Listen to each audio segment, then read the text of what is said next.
누가복음 11장. 예수께서 한 곳에서 기도하시고 마치심에 제자 중 하나가 여짜오되, 주여, 요한이 자기 제자들에게 기도를 가르치신 것과 같이 우리에게도 가르쳐 주옵소서. 예수께서 이르시되, 너희는 기도할 때에 이렇게 하라. 아버지여, 이름이 거룩히 여김을 받으시오며 나라가 임하시오며 우리에게 날마다 일용할 양식을 주시옵고, 우리가 우리에게 죄 지은 모든 사람을 용서하오니 우리 죄도 사하여 주시옵고 우리를 시험에 들게 하지 마시옵소서 하라. 또 이르시되, 너희 중에 누가 벗이 있는데 밤중에 그에게 가서 말하기를, 벗이여, 떡 세 덩이를 내게 구워달라. 내 벗이 여행 중에 내게 왔으나 내가 먹을 것이 없노라 하면, 그가 안에서 대답하여 이르되, 나를 괴롭게 하지 말라. 문이 이미 닫혔고 아이들이 나와 함께 침실에 누웠으니 일어나 내게 줄 수가 없노라 하겠느냐. 내가 너희에게 말하노니 비록 벗됨으로 인하여서는 일어나서 주지 아니할지라도 그 간청함을 인하여 일어나 그 요구대로 주리라. 내가 또 너희에게 이르노니 구하라, 그러면 너희에게 주실 것이요. 찾으라, 그러면 찾아낼 것이요. 문을 두드리라, 그러면 너희에게 열릴 것이니 구하는 이마다 받을 것이요. 찾는 이는 찾아낼 것이요. 두드리는 이에게는 열릴 것이니라.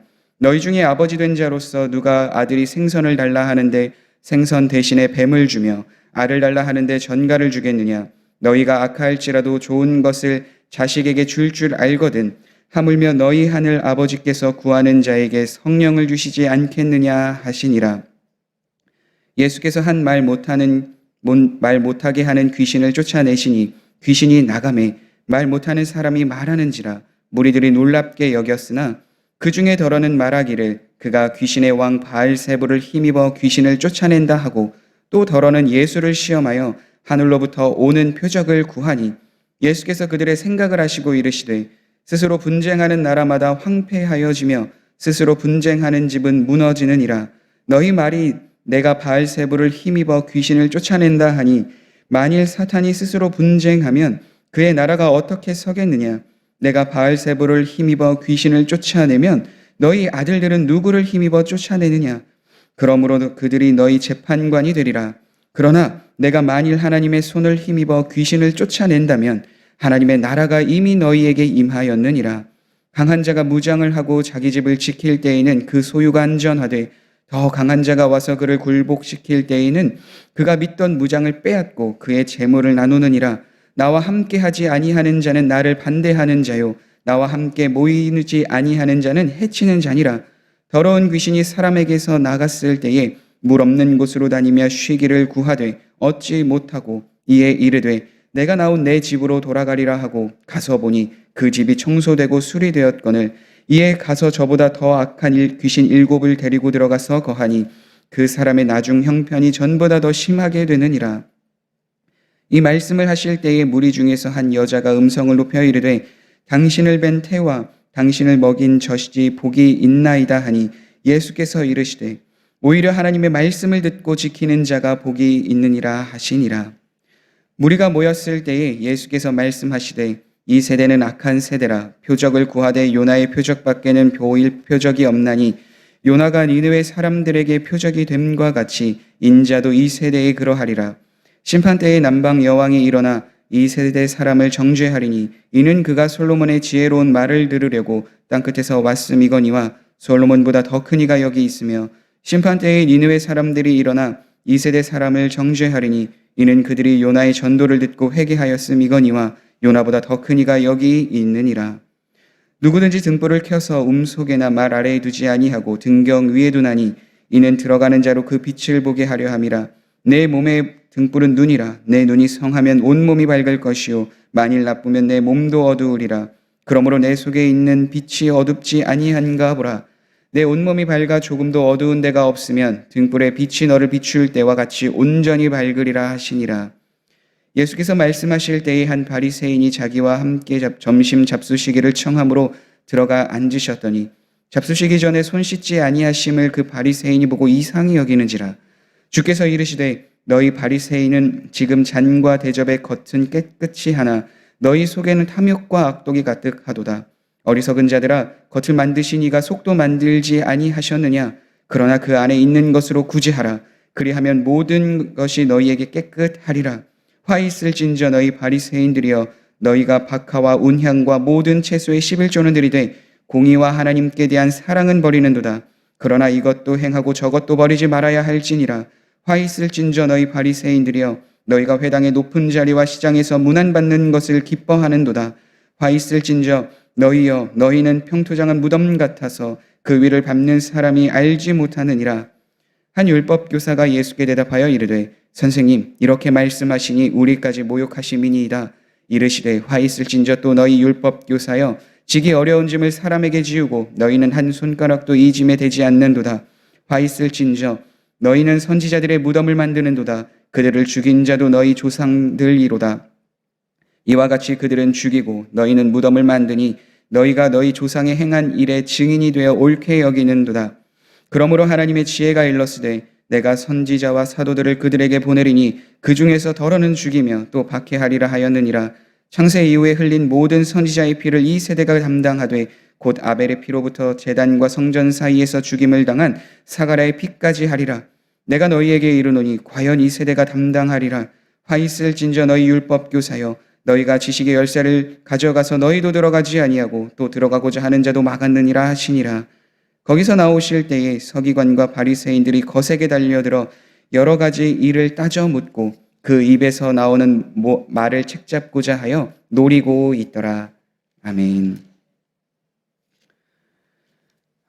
하나님의 풍성한 은혜로 구원을 받은 우리 하나님의 백성인 성도들은 하나님의 말씀을 마음에 받고 새기며 묵상하는 사람들입니다. 그리고 묵상으로 끝나는 것이 아니라 그 말씀을 삶으로 실천하며 예수님을 본받는 삶을 살아가는 삶을 살아갑니다. 그 말씀을 주신 말씀을 우리의 삶에서 실천할 때에 우리는 하나님을 기쁘시게 하며 하나님의 나라와 영광을 위하여 쓰임받는 삶이 될 줄 믿습니다. 그리고 성도는 또 한편으로 하나님 앞에 기도하며 나아가는 사람입니다. 그래서 누가복음 11장에는 한 제자가 예수님께 여짜오면서 요한이 기도를 가르쳐 준 것 같이 우리에게도 그 기도의 가르침을 달라라고 구하고 있는 것을 보게 됩니다. 예수께서 한 곳에서 기도하시고 마치심에 제자 중 하나가 여짜오되 주여 요한이 자기 제자들에게 기도를 가르치신 것과 같이 우리에게도 가르쳐 주옵소서.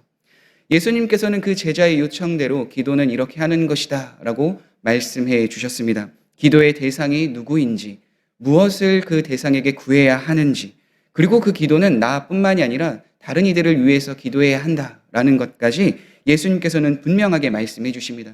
그리고 그 이후에 한 가지 덧붙여서 어떠한 마음과 태도로 기도를 해야 하는지를 알려주셨는데요. 그것은 친구가 잠들어 있는 친구에게 찾아가 양식을 구하는 것에 대한 비유로 말씀해 주셨습니다. 밤늦게 한 친구가 먹을 것을 달라고 간구를 합니다. 그런데 집주인은 이미 잠들어 있는 그 상황이었고 심지어 자기 가족들도 잠들고 있는 상황이라 그것을 내어줄 수 있는 상황은 결코 아니었습니다. 그런데 그 친구가 어떻게 하였냐면 간청함으로 계속해서 구하였더니 그 친구가 그 간청함을 보고 그에게 양식을 주었다라고 고백합니다. 내가 너희에게 말하노니 비록 벗됨으로 인하여서는 일어나서 주지 아니할지라도 그 간청함을 인하여 일어나 그 요구대로 주리라. 친구여서가 아니라 그 친구가 간청함으로 그 친구의 요구를 들어주었다라고 예수님은 분명하게 말씀해 주고 있죠. 예수님은 또 다른 비유로도 이 간청함에 대해서 이야기합니다. 불의한 재판관과 한 과부의 비유를 들으시며 그 과부가 재판관에게 계속해서 끊임없이 간청하니까 그것을 내가 들어주지 않으면 내가 잠들지 못하겠다. 내가 바로 이 요구를 들어줘야겠다 하며 재판관이 그 과부의 간청함을 보고 마음에 따라서 억울함을 풀어준 것처럼 예수님도 동일하게 제자들에게 그러한 마음과 태도로 하나님 앞에 기도해야 한다라는 것을 분명하게 말씀해 주고 있습니다. 그리고 그 기도와 간청함을 통하여 하나님은 무엇을 주시는가? 바로 가장 좋은 것. 마태복음 7장에서는 좋은 것이라고 표현을 하고 있는데 누가복음 11장에서는 성령님이다라고 말씀하고 있습니다.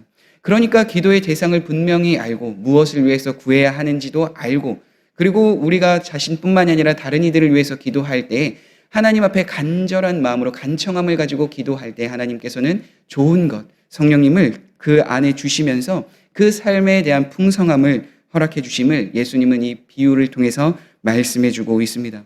그렇기 때문에 우리는 예수님께서 가르쳐 주신 그 기도의 본을 따라 기도를 해야 하며 그와 함께 더불어 우리의 기도에 응답하실 것을 기대하고 소망하며 간절함으로 하나님 앞에 나아가야 되는 줄 믿습니다. 그러한 기도의 삶과 우리가 실천하며 나아갈 때 하나님은 가장 좋은 것인 성령님을 우리에게 보내주시며 우리가 기도할 수 없을 때에도 말할 수 없는 탄식으로 우리를 위하여 기도하시는 성령님의 놀라운 은혜를 경험하게 하실 줄 믿습니다.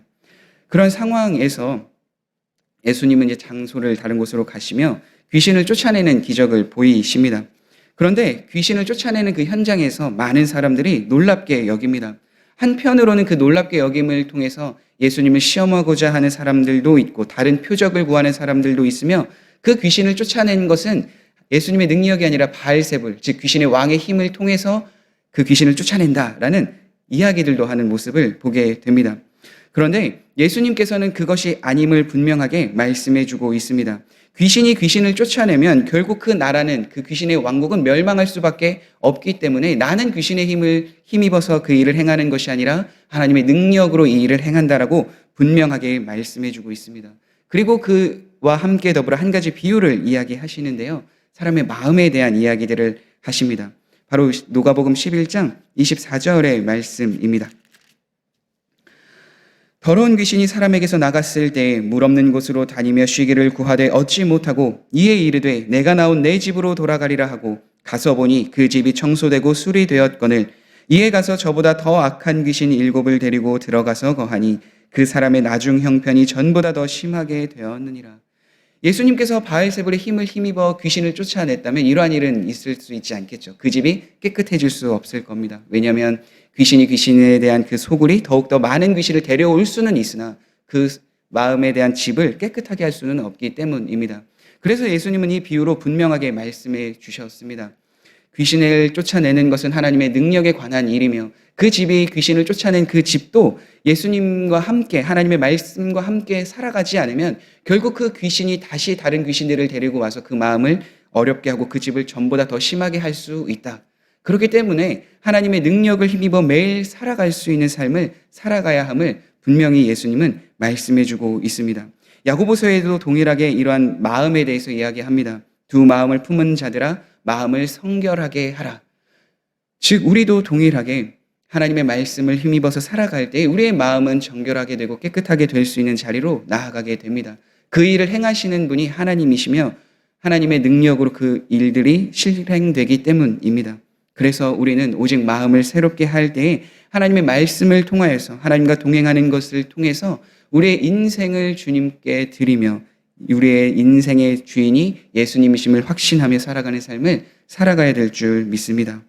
그리고 그러한 삶에서 계속해서 무리가 모였을 때에 한 사람들이 어떠한 표적을 구하는 것을 요구하였는데요. 그 표적을 구할 때 예수님은 요나의 표적밖에는 너에게 보일 것이 없다라고 분명하게 말씀해 주십니다. 요나의 표적은 다른 것이 아닙니다. 예수님께서 이 땅에 오셔서 자기 백성들의 죄를 위하여 죽임을 당하셔야 하는 것, 그리고 3일 만에 다시 부활하실 것, 그것을 분명하게 말씀해 주고 있는 것이죠. 그래서 그 이야기들을 함과 동시에 우리의 마음에 대한 상태도 다시 한 번 더 말씀해 주시는데요. 우리의 마음에 있는 그 모습들을 살펴보며 하나님의 말씀과 하나님의 능력으로 그 마음을 깨끗하게 하라라고 분명하게 말씀해 주고 있습니다. 내 온몸이 밝아 조금도 어두운 데가 없으면 등불에 빛이 너를 비출 때와 같이 온전히 밝으리라 하시니라. 여기서의 등불의 빛은 바로 하나님의 말씀입니다. 하나님의 말씀은 우리의 발에 빛이 되었다라는 시편 119편의 말씀과 같이 하나님의 말씀을 통하여 우리 내면을 비출 수 있고 그 내면을 올바로 비추며 나아갈 때 우리의 모든 정서와 모든 삶에 대한 변화가 반드시 일어난다라는 걸 말씀해 주고 있습니다. 그래서 우리는 더욱더 하나님의 말씀을 가지고 우리의 삶을 비추어 보며 하나님의 말씀의 뜻에 따라 살아가는 삶을 살아가야 합니다. 하나님에 대한 말씀에 대한 바른 지식이 우리에 대한 마음의 등불이 됨을 깨닫고 그것이 우리를 바른 길로 인도해 주심을 믿고 매일 하나님 앞에 나아가는 시간이 있어야 되는 줄 믿습니다. 마지막으로 예수님께서는 바리새인과 같이 식사하시며 그들의 잘못됨을 말씀해 주고 있습니다. 바리새인과 함께 식사할 때 바리새인들이 보았던 것은 예수님이 손 씻지 않았던 그 정결 예식이었습니다. 그래서 바리새인들에게서 그 마음을 아시고 예수님께서는 말씀해 주십니다. 주께서 이르시되 너희 바리새인들은 지금 잔과 대접의 겉은 깨끗이 하나 너희 속에는 탐욕과 악독이 가득하도다. 그러나 그 안에 있는 것으로 구제하라. 그리하면 모든 것이 너희에게 깨끗하리라. 화 있을진저 너희 바리새인들이여, 너희가 박하와 운향과 모든 채소의 11조는 들이되 공의와 하나님께 대한 사랑은 버리는도다. 그러나 이것도 행하고 저것도 버리지 말아야 할지니라. 예수님께서는 말씀을 하시며 그들의 잘못된 외식, 행동에 대해서 말씀해 주십니다. 그들의 마음속으로 행하여야 하는데 마음이 아니라 누군가에게 보이기 위한 행동이 앞서서 보였음을 분명하게 말씀해 주고 있습니다. 그래서 분명히 예수님께서 말씀해 주십니다. 하나님은 공의와 사랑을 기뻐하시는 분이다.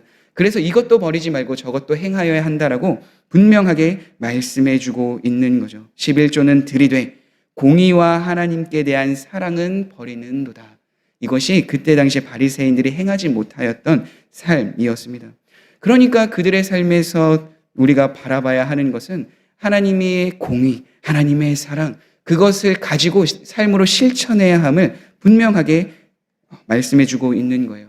형식적인 삶이 아니라 우리는 어떠한 마음으로 하나님의 말씀을, 하나님께서 우리에게 주신 그 삶을 실천하고 있는 것인가를 분명하게 살펴보고 그 삶을 살아가야 함을 말씀해 주고 있습니다. 그렇기 때문에 우리는 바리새인들과 같은 어떠한 형식적인 것에 갇혀서 살아가는 것이 아니라 하나님이 우리에게 주신 말씀의 뜻을 온전히 분별하며 그 뜻에 대해서 감사하며 하나님의 말씀을 실천해야 하는 줄 믿습니다. 그것이 하나님께서 기뻐하시는 하나님의 공의를 행하는 것, 하나님의 사랑을 행하는 삶이 될 줄 믿습니다. 그런데 여기서 하나님의 말씀을 잘 알고 연구하는 율법 교사가 그것은 너무 과합니다 라고 예수님께 말씀합니다. 그런데 예수님은 그들 또한 책망하시며 말씀해 줍니다. 왜냐하면 그들이 율법을 자기 마음대로 자기의 뜻대로 해석하며 그것은 반드시 지켜야 한다 강조하였기 때문입니다. 화 있을진저 또 너희 율법 교사여, 지기 어려운 짐을 사람에게 지우고 너희는 한 손가락도 이 짐에 대지 않는도다. 무거운 규정을 만들고 이것이 하나님이 기뻐하시는 것이다 하며 모든 것들을 하나하나 만들었는데 심지어 그 만든 너희들조차도 그것을 행하지 못하지 않느냐라고 말씀해 주고 있는 거죠. 그래서 예수님은 그러한 외식적인 모습을 갖고 있었던 바리새인뿐만 아니라 율법 교사들도 그 행동이 잘못됨을 분명하게 말씀해 주고 있습니다. 그리고 그것에 대한 기준과 잣대로 다른 사람들을 판단하고 분별하는 것이 아니라 먼저 너희들의 삶을 돌아봐야 한다라고 분명하게 말씀해 주고 있죠. 사랑하는 성도 여러분, 그렇게 우리에게 말씀의 기준이 되었을 때 그 말씀으로 살아간다라는 것은 다른 누군가에게 보이기 위한 외적인 모습이 아니라, 그리고 그것을 다른 누군가에게 강조하기 이전에 내 삶에 대해서 먼저 적용하고 그 삶을 실천하는 삶을 살아가야 할 줄 믿습니다. 내가 진심으로 하나님 말씀에 순종하기를 살펴보며 매일 하나님의 은혜를 구하며 살아가는 것이 성도의 삶인 줄 믿습니다. 그래서 예수님께서 앞에서 기도에 대해서 알려주시고 또 바리새인들과 율법 교사들의 그 잘못됨을 책망하시며 그 삶이 아니라 하나님의 뜻과 하나님의 말씀을 바르게 해석하고 그 삶을 마음으로 깊이 따르며 살아가야 함을 말씀해 주신 것처럼, 또 귀신이 귀신을 쫓아내는 것이 아니라 하나님의 능력으로 그 일을 행하게 됨을 기억하며 우리도 그 하나님의 능력을 힘입어 살아가는 삶을 간구하며 나아가는 오늘 하루의 삶이 되길 간절히 소망합니다. 함께 기도하시겠습니다. 사랑의 하나님, 그렇습니다. 우리가 기도의 본을 보여주셨던 예수님의 본을 따라 기도의 대상이 누구인지, 우리는 무엇을 구해야 하는지, 또 내 자신뿐만이 아니라 다른 이들을 위해서 기도할 수 있는 그 마음을 우리에게도 허락하여 주옵소서. 또한 그 삶을 살아갈 때에 하나님께서 응답해 주실 것을, 가장 좋으신 것을, 성령님을 우리에게 보내실 것을 믿고 확신하며 하나님 앞에 간구하며 나아가는 기도의 삶을 살아가게 하여 주옵소서. 귀신이 귀신을 쫓아낼 수 없는 것처럼 우리의 삶을 정결하게 하시고 우리의 삶을 깨끗하게 하시는 것은 온전히 하나님의 능력임을 확신하고 신뢰합니다. 하나님, 우리에게 말씀을 주셨기에 그 말씀에 비추어 살아가는 삶을 통하여 우리의 잘못된 것을 바로 고쳐주시고 우리가 하나님을 따라 온전한 믿음과 신뢰와 사랑을 가지고 하나님 앞에 나아갈 수 있도록 우리의 마음과 생각을 지켜 주옵소서. 우리가 하나님 앞에 나아가는 삶이 다른 누군가에게 보이기 이전에 하나님 앞에서 행하는 삶임을 깨닫고 우리가 다른 사람을 판단하기 이전에 하나님이 주신 말씀과 사랑을 힘입어 내 자신부터 변화되는 일들을 살아갈 수 있는 은혜를 더하여 주옵소서. 그로 인하여 우리의 삶을 통해 하나님의 나라와 영광을 위하여 살아가는 하나님의 복음 전하는 일에 부족하지 않고 하나님의 뜻하신 바를 드러내는 일에 쓰임받을 수 있는 귀한 주님의 성도가 될 수 있도록 은혜 베풀어 주옵소서. 예수님의 이름으로 기도드립니다. 아멘.